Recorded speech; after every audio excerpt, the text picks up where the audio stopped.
Yo, what up? It's your boy SP the GOAT, and I'm back at y'all with another breakdown of Fightland Season 1. This is Episode 3, and this is where I started to realize this ain't just a boxing show anymore. And the funny thing is, everybody thinks they're throwing knockout punches, when in reality, they're just shadowboxing.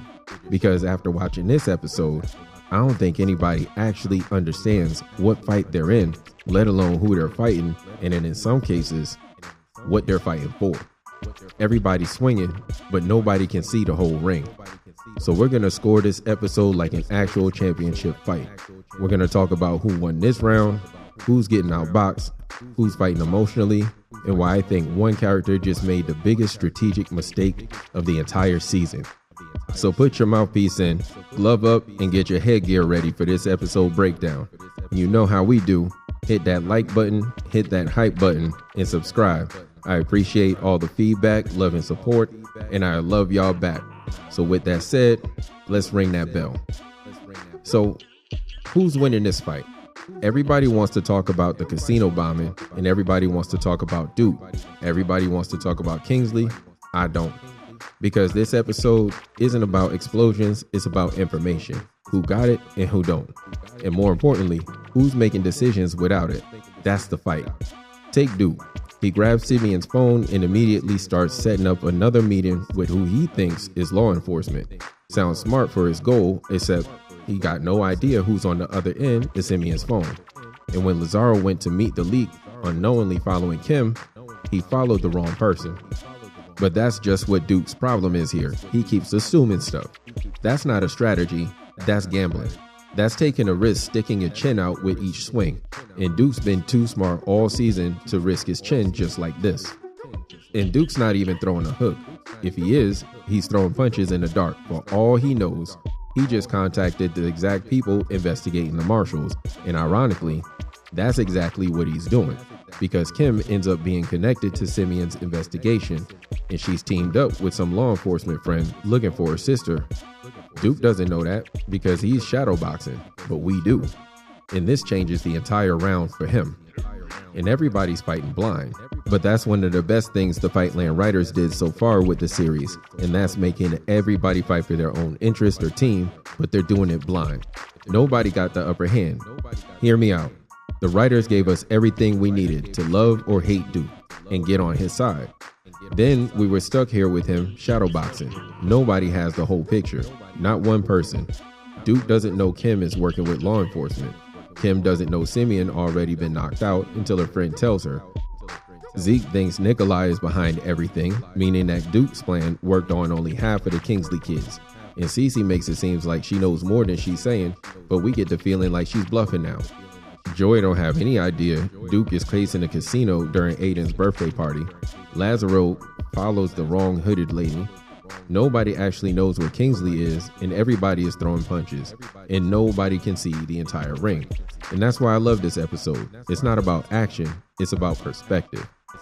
So the thing about this whole Duke thing is that he's got some rules. And the one thing I notice about this episode is that he still has this code, even though he's hell-bent on revenge. And I think that's going to matter a little bit later. Hear me out. When Duke and Jay finally get the parts they need, Duke makes one thing crystal clear: no innocence. And that kind of tells me Duke ain't trying to become Lazaro or lose himself in the process of revenge, but he might be doing that anyway. He's trying to become vengeance with rules, and that really doesn't work. Like when the security guard tells him that he's the only person back there, Duke doesn't want to permanently knock him out. He put him on the stool, and that's what we're going to call it from now on. Somebody gets temporarily taken out of the fight or stunned, they just got put on a stool. Anyway, Duke figured it out. Not every punch needs to end the fight. Sometimes you just need your opponent sitting down for one round. But here's where Duke scares me. His rules eventually are going to collide with Lazaro's rules. And as we see, Lazaro don't fight with rules or a referee. But let's change gears here and talk about the little title fight that nobody's talking about. So here's the best fight I think everybody's missing in the series. Forget Duke, forget the casino. The best fight in this episode was Joy versus Cece. This wasn't yelling, it wasn't screaming, there was no threat. This was two professional women fighting for the top spot of their own professional space in the Marshall Empire and for control of the Marshall Empire. Joy buys the 10 million pound property and Cece immediately questions it, but Joy didn't flinch. She basically tells Cece, hey, stay in your weight class, little girl, even though they're the same age. Then Joy hit Cece with my favorite line after she boxed to a draw with Cece. She said, smile, you're at a birthday party. Talk about a parent check. Joy didn't even raise her voice. She didn't argue. She won the room and this round. That's the difference between these two women. Cece wins wars and Joy wins conversations. Completely different fighters. And then Cece gets hit, and I don't know how to feel about it because I've been calling Cece the smartest marshal in the family so far. And I'm not backing off of that, but episode 3 finally exposed one of her weaknesses, and that's Nikolai. Until now, Cece's been almost perfect. Everything calculated, everything controlled, everything business. Now, her emotion enters the fight because she's sleeping with Nikolai. She speaks Russian, which is smart in the business, but she protects him when Zeke wants to go to war with him and stop Nadim from hitting first. She argues for Nikolai and she delays any action against him. But Zeke ain't putting it together because he's too emotional.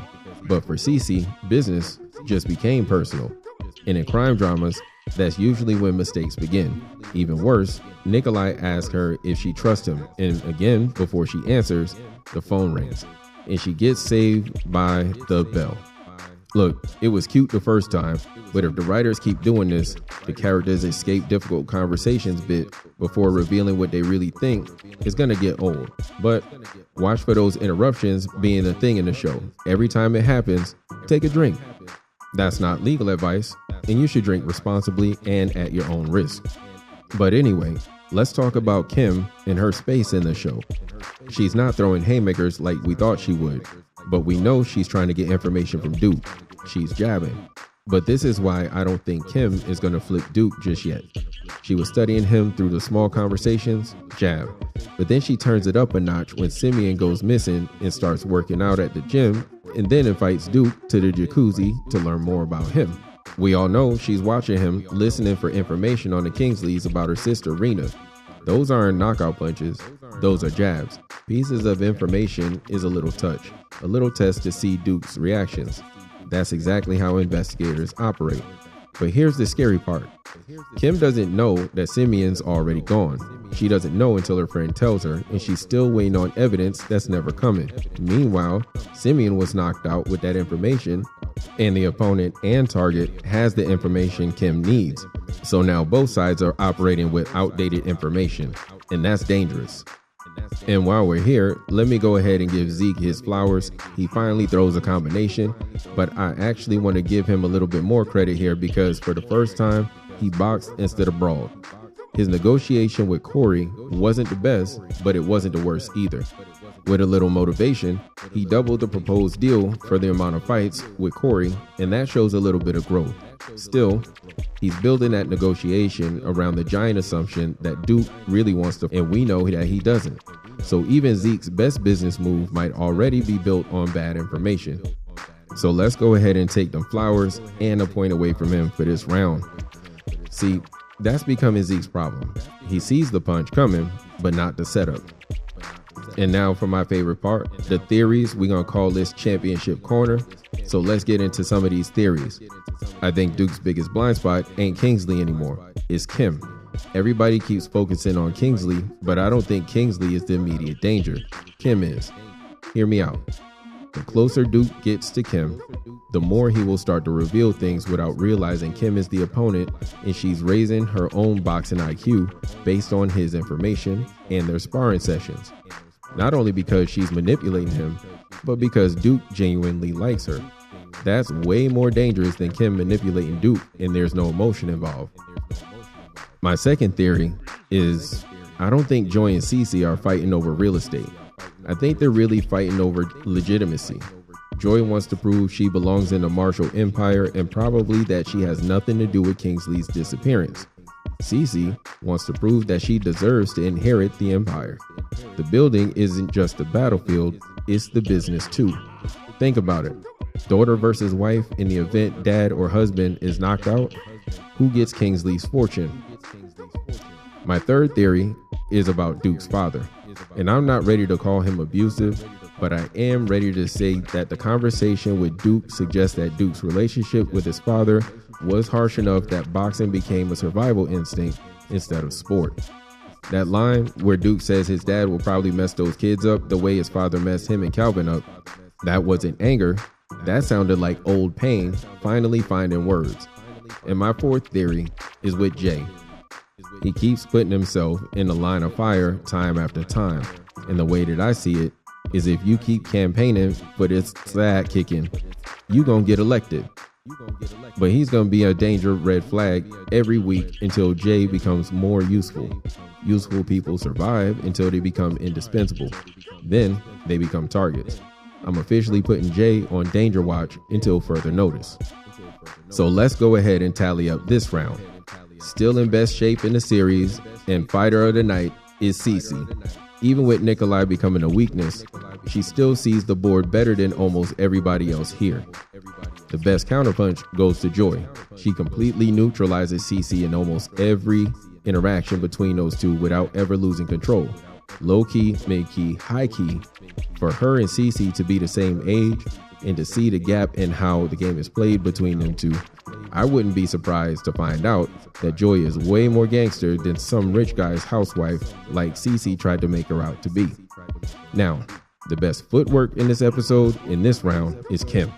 Nobody realizes she's quietly moving into position, and she's doing it with law enforcement right under her wing and at her beck and call. And let's be real, the biggest mistake here goes to Duke. Using Simeon's phone without knowing who is on the other line just might come back to haunt him in the long run. And the most improved fighter is Zeke. He's still reckless, but finally he's showing flashes of business instinct. Maybe all is not lost on the boy after all. And here's my biggest takeaway from episode 3. Nobody won by knockout. Everybody won on points. Duke scored points, Joy scored points, Cece scored points, Kim scored points, even Zeke's goofy act scored points. But championships ain't won because you dominate one round. They're won because you understand the fight before everybody else. And right now, I don't think anybody understands this fight better than one other person. Not even Duke. And that's exactly why I think Fightland is starting to hit its stride. So let me know down in the comments, who won episode 3 on points? And here's the bigger question. Who do you think is going to be the first character to realize they've been fighting the wrong opponent all along? Alright y'all, that's the episode. Please comment, like, and subscribe. Leave your comments, concerns, complaints, moans, groans, and frustrations all in the comments below. I appreciate y'all for supporting, and I'll see y'all in the next one. Until then, protect yourself at all times. Gone.